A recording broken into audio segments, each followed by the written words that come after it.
প্রিয় দর্শক, আজকে আমি আলোচনা করব রিজিক বৃদ্ধির আমল নিয়ে,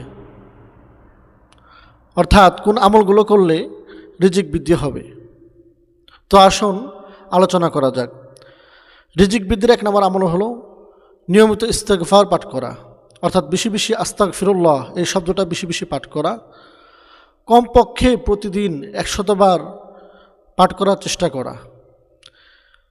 আপনি যদি বেশি বেশি ইস্তেগফার পাঠ করি, আল্লাহ তাআলা এই ইস্তেগফারের বরকতে আপনার রিজিকের মধ্যে বরকত দান করবে। সুবহানাল্লাহ। তো আমরা সকলে ইস্তেগফারের আমল বেশি বেশি করার চেষ্টা করব ইনশাআল্লাহ।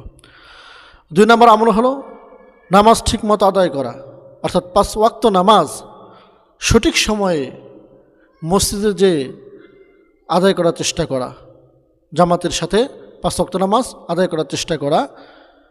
5 ওয়াক্ত নামাজ যদি আপনি জামাতের সাথে পড়তে পারি, আল্লাহ তাআলা আপনার রিজিকের ভিতরে বরকত দান করবেন।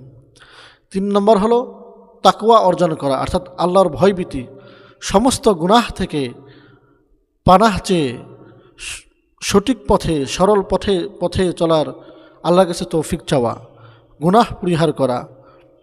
4 নম্বর হচ্ছে সূরা আল ওয়াকিয়া পড়া, অর্থাৎ প্রত্যেক দিন সন্ধ্যায় মাগরিবের নামাজের পরে যদি কেউ ওয়াকিয়া পড়ে, আল্লাহ পাক তাকে অতি দ্রুত ধনী বানিয়ে দিবেন, অর্থাৎ তার রিজিকের ভিতরে আল্লাহ পাক বরকত দান করবেন, তার আর অভাব অনটন থাকবে না।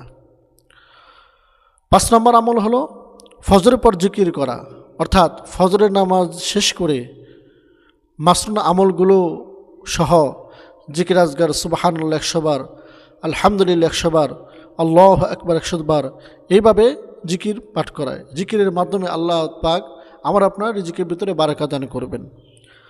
6 নম্বর আমল হলো দান সদকা বেশি বেশি করা।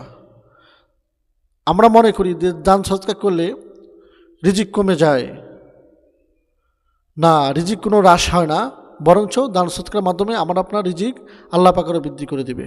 এজন্য দান সদকা বেশি বেশি করা। 7 নম্বর মা বাবার খেদমত ও দোয়া নেওয়া, পিতা মাতার সাথে ভালো ব্যবহার করা, তাদের খেদমত করা, সবসময় তাদের সন্তুষ্টি রাখার চেষ্টা করা, খুশি রাখার চেষ্টা করা, তাদেরকে পুরস্কার দেওয়া, তাদের কাছ থেকে দোয়া নেওয়া, তাদের খেদমত ও দোয়া নিয়ে চললে আল্লাহ পাক আপনার রিজিকের ভিতরে বারাকা দান করবেন। সর্বশেষ 8 নম্বর আমল হলো হালাল পথে চেষ্টা করা, অর্থাৎ হারাম পরিহার করা, হালাল পথে চেষ্টা করা রিজিক উপার্জনের জন্য, এবং আল্লাহর কাছে দোয়া করা, আল্লাহ যতদিন বেঁচে থাকবো তুমি আমাকে হারাম পরিহার করার তৌফিক দান করো এবং হালাল পথে চলার তৌফিক দান করো।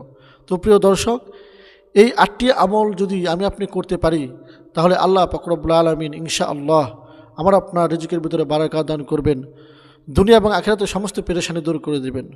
তো প্রিয় দর্শক, ভিডিও যদি ভালো লেগে থাকে তাহলে লাইক, কমেন্ট, শেয়ার, সাবস্ক্রাইব করুন।